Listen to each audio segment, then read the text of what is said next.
Oh, there we are. We are here. Good morning. We're always surprised by it starting. I don't know. Well, we did it for so long where we had like a little countdown and you Yeah, could kind of... we go over this every Yeah, I day. know. Anyway, welcome to Family Jewels. I'm Colton Bartell, I'm Audie Bartell. and we are both graduate gemologists here at Suzann's Custom Jewelers. And today we're talking about gem identification and estate sorting.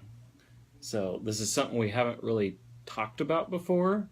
We don't really advertise it either, but we do it. Yeah, it's there are things that come up, I guess, where in fact we got one in the mail where, and I don't know exactly even the circumstances there, but it's something similar to what you're describing. Where Yeah.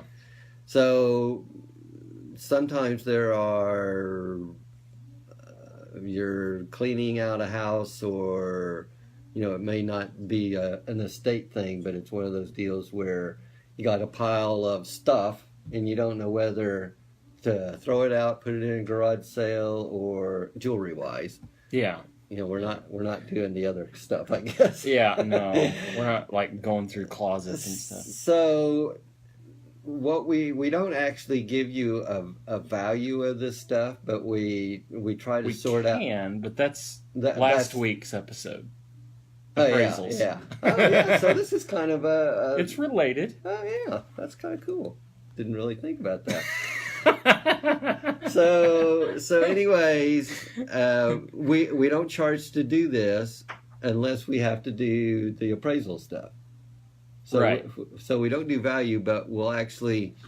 Unless we're doing like a large quantity, like the gem identification. If we're doing a large quantity of those, then we have like yeah. a set price. But kind of the gem identification thing is more like going through and saying, yeah, this is something that you need to keep. No, this is something Right. the kids can play with, or you can put in a garage sale or something, I guess. Put it in the fish tank. Put it in the fish tank. Yeah. I don't know that we've had some. We've had some fish tank stuff. We have. Yeah. So Well, I I guess can remember somebody saying, well, just put this in a fish tank. Yeah, that's And true. then we got to somewhat decide whether that's good for the fish. True. There's some stuff that shouldn't be put in a fish tank. So Yeah, but basically we can sort out the fake from the real. right. And Essentially. again, sometimes it gets to even the fake or costume. There is even another sector there. So Yeah, that's a whole different world. We're too. not as familiar, but we may be able to give you some guidance as far as who to talk to with that stuff. Right. Yeah, because there's some of that costume stuff that is worth a lot of money. Yeah, because it was maybe only made at a certain time, or possibly by a certain designer. right. Yeah. So then it becomes collectible, and Mm-hmm. so Yeah. So that's some interesting stuff, because yeah. it's not, none of it's actually real, but the value that goes with it is Yeah, you know, and I can think of unusual. When I guess it would have been Jackie Kennedy. They had basically the Kennedy estate sale, and like They just put it out on the yard. And no, they'd run it through. It was actually, you could bid online. So this is more recent. Yeah, and I was say this wasn't like back in the day, and you got some lady with a little No. like lunchbox converted into money box, and she's sitting at a card table. no. Well, the Kennedy estate sale's open. No. Okay. But I think Jacqueline Kennedy Onassis was still alive when they did this. But I remember, like, his golf club sold. So is that an estate sale? Is she still alive when they do that, or Well, is it just a he glorified wasn't. garage sale? He wasn't, so like it's going to be quasi Okay, or something. Quasi. I always like that word. but I guess anyway. you don't I have. don't know Do if you I- have to?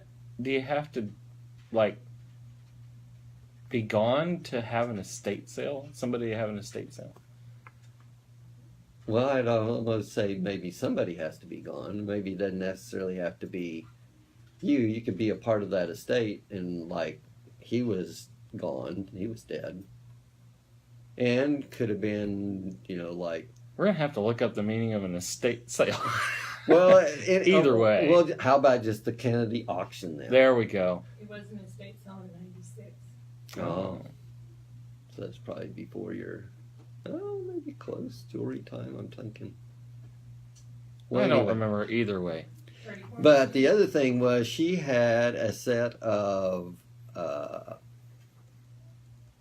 an imitation pearl strand that maybe cost $100. I'm kind of guessing that might even been high, and they sold for, I'm just kind of guessing, thousands.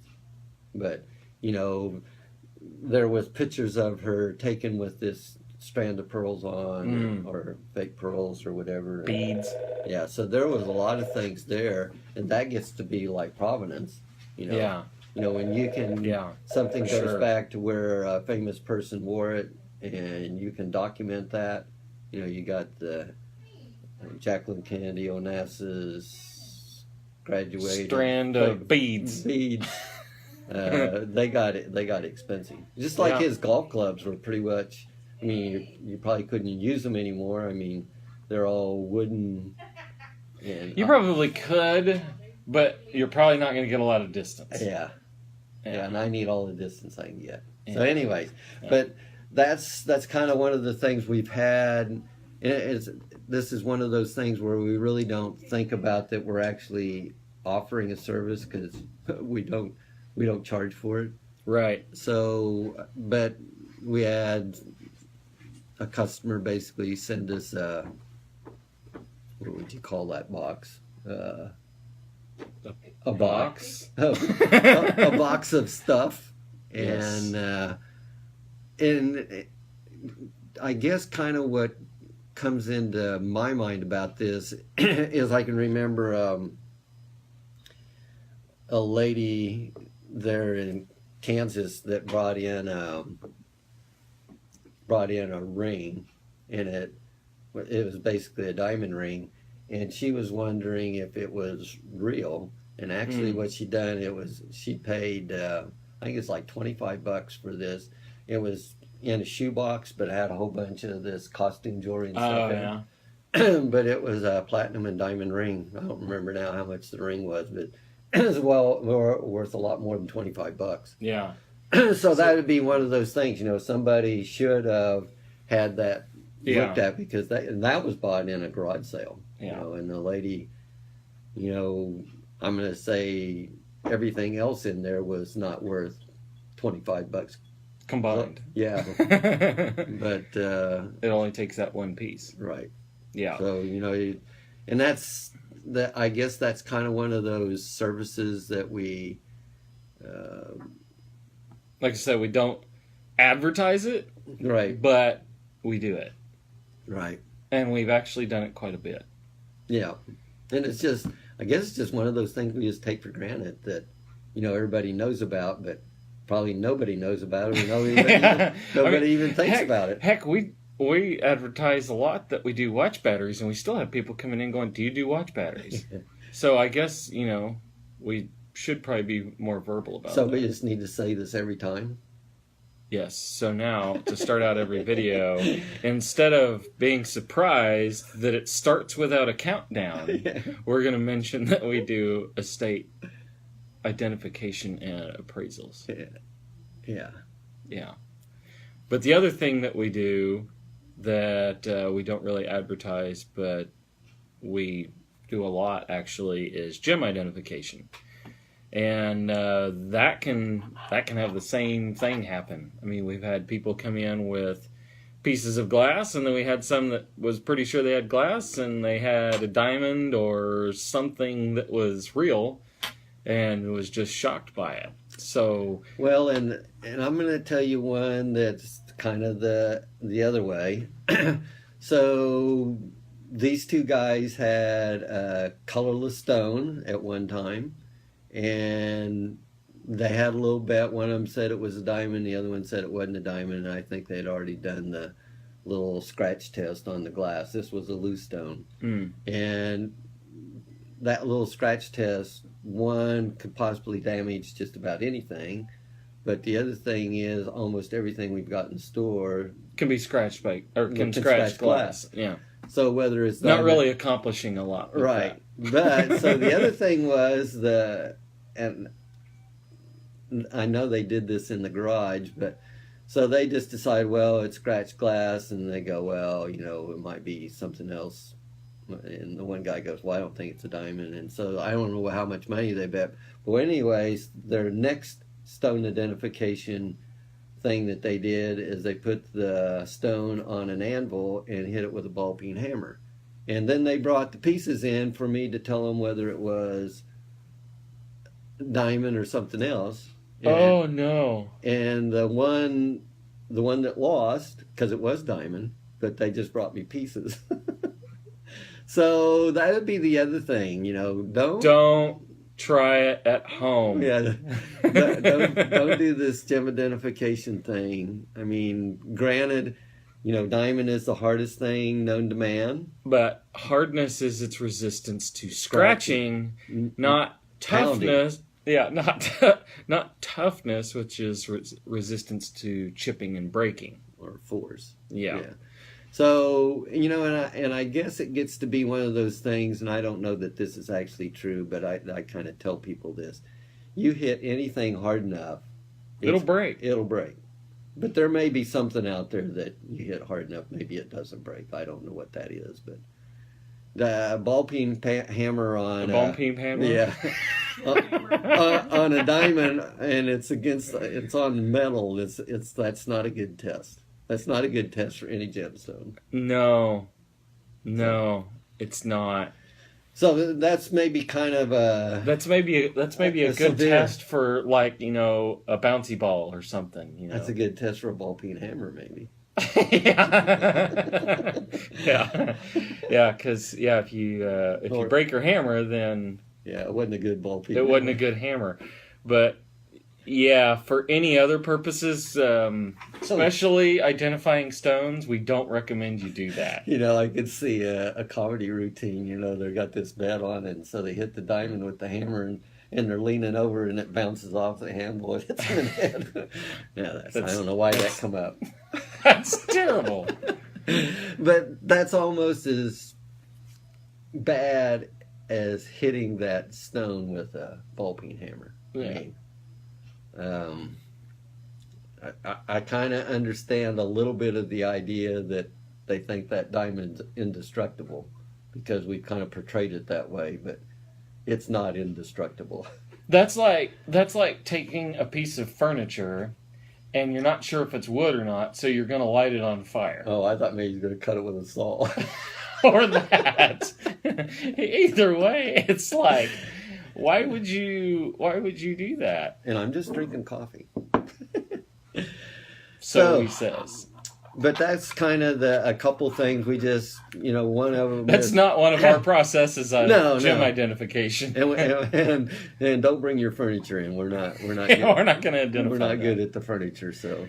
Yeah, but for gemstones, all of the tests that we do are non-destructive. Right. In fact, it's like no hammers, no torches. Yeah. No saws. We don't remove stones.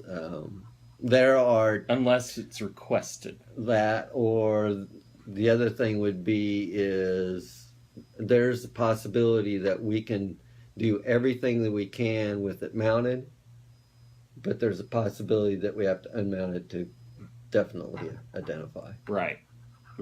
But that'd be something that we would ask you. And actually, then we're going to charge you extra to do that, which sounds bad. Yeah, but you have labor removing that stone and putting it back in, and each time you move it, you're risking damaging it. So there are some things out there that we can't totally identify something unless, in the mounting. Right. Yeah. But it's still not going to be a destructive test. It's just that we're going to have to remove it. Yeah. So we may. I know this is a little bit of a weird It is a little bit of a episode. weird topic. But it's kind of amazing maybe how much of this that we do, or people come in and ask that we actually do it. And I think Yeah. there's probably some people that charge to have it done. But we don't do values. We basically just kind of sort stuff. It's almost like Yeah. Now, we can do the values, but that Right. falls into the appraisals, which we talked Right. about last week. right. So I guess we figure we're not doing anything until we do a value. But we have to do a lot more to figure out a value. Right, because we're not only identifying that stone, but we're also grading the stone, weighing it, or doing weight estimations, and then basically doing a little research to price that Market, stone out and yeah. and figure out what it's valued at, and then assign that and type it all out. So Right. we're doing a lot God, more. it with sounds it. like a lot. I don't It think does. we're charging that. But anyway, that is a couple of other services that we do offer. And so if you are dealing with an estate or something like that, especially that's got large amounts of jewelry, you can definitely bring it by here at Suzann's, and we can take a look at it for you, give you an idea of what you've got. A lot of what we do with that is we actually kind of sort it out so that you know what probably does need appraised Right. and what doesn't. Right. Because that comes up a lot, especially when people are trying to finish up with an estate. You know, when they're trying to get it all closed up, buttoned up, and everything, they're going to need those values so that they know how to either distribute or sell off that estate correctly. So that is something that we talked about last week that we offer as well. So if you've got a bunch of gemstones that you just don't know what they are, we've had some really weird ones come in. Probably one of the weirdest ones that I've ever seen was actually at the store in Kansas when we had a septarian nodule come in. And it looked like an alien egg is what it looked like. Yeah. Is that done through like mud? Yeah. Yeah. And very, very, it was kind of creepy looking. I could have figured that one out. Yeah. No. Yeah, that's from the geology side, though. Yeah. Well, I figured it out, but it took a little while. It was definitely something I hadn't seen before. And it was an entire piece. It wasn't cut or And anything like that. And what's the is it copalite? What's the dinosaur dung stuff? What's it called?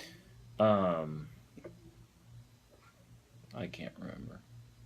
Well, and that one's kind of That one's a really weird. unusual one, too. Yeah. We've had some really, really unusual and weird stuff come in. Yeah. We actually debated talking about that today.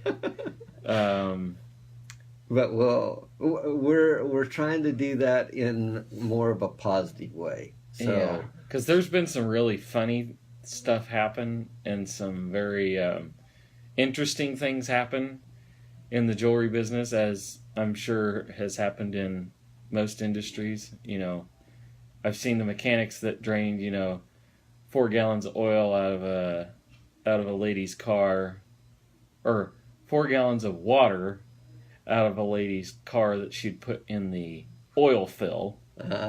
wow, that's a lot of water in there. Yeah.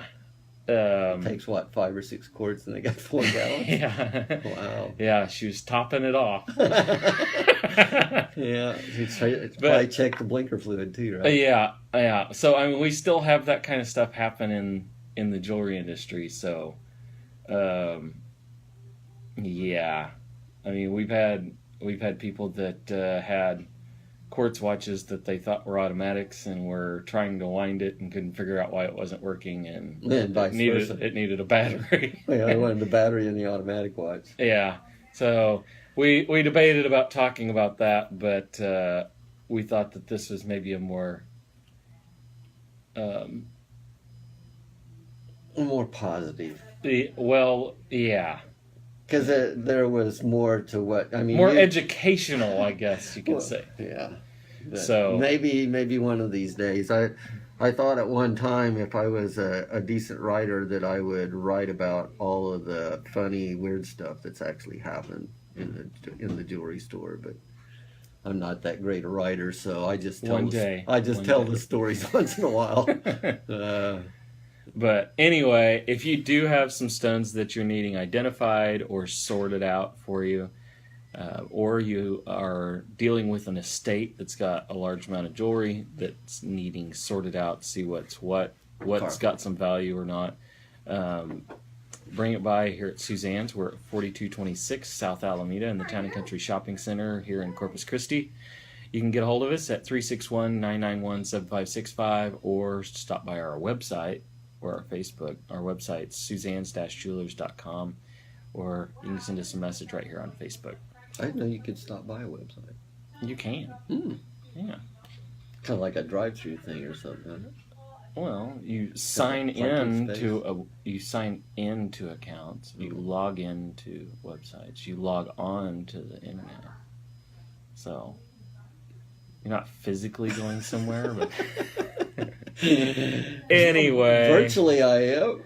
We're gonna stop while we're not that far behind. Yeah. But we will see you guys next week. Thanks. Thank you.